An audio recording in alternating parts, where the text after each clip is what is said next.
Take advantage of the venue. I once played mixed doubles with the chairman of a Fortune 500 company and his wife. Throughout the match, he berated her and blamed her for every point they lost. Though she was no Martina Navratilova, he was no John Borg himself and lost at least as many points as she did. But he was simply incapable of admitting a mistake, and she was the most convenient scapegoat. If he missed a shot and blew the point, he would blame her for distracting him, or ask why she hadn't put away the shot just before it. This told me something about what to expect when dealing with a man in business.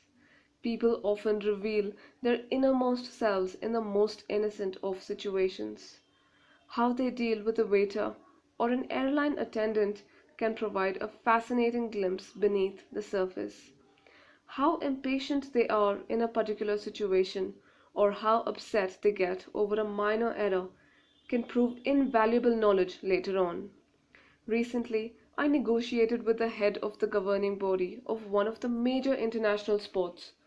On numerous previous occasions, I had observed both his low impatience threshold and how he behaved once he lost his temper.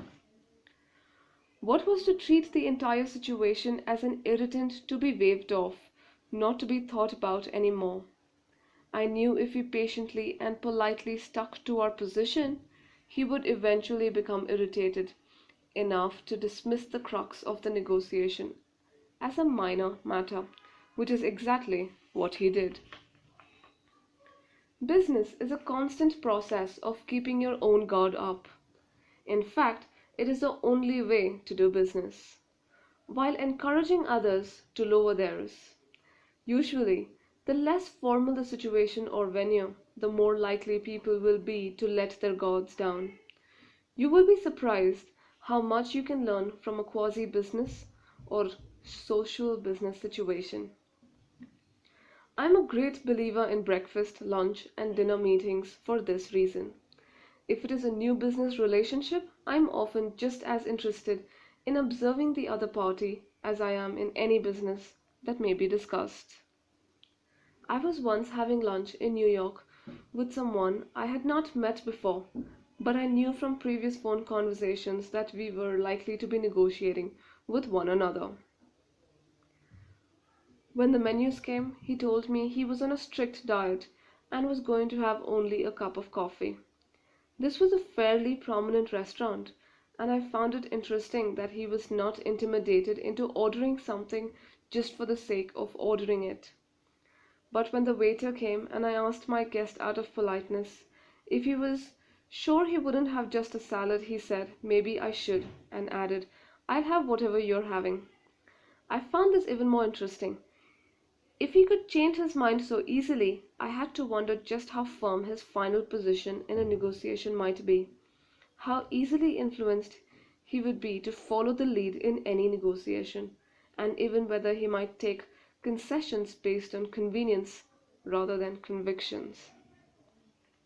None of this, of course, was to be taken literally, but I did think I had gained some insight that might prove helpful in my dealing with a man in the future. Fish out of water venues or any small gathering in which people are forced to interact and operate outside their own comfort zones can also be educational. I am constantly mixing diverse groups of friends, clients, and business associates for this reason.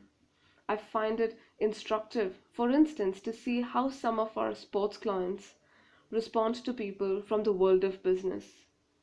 This, in part, helps me determine the degree to which I should expose clients to customers and licensees prior to a commitment. Some, Arnold Palmer, Gary Player, Jackie Stewart, John Newcomb, and Jean-Claude Killy come immediately to mind. You can take anywhere, and their personality is a key part of our sales effort. But others, if they aren't talking about themselves or to someone in their field, have nothing to say.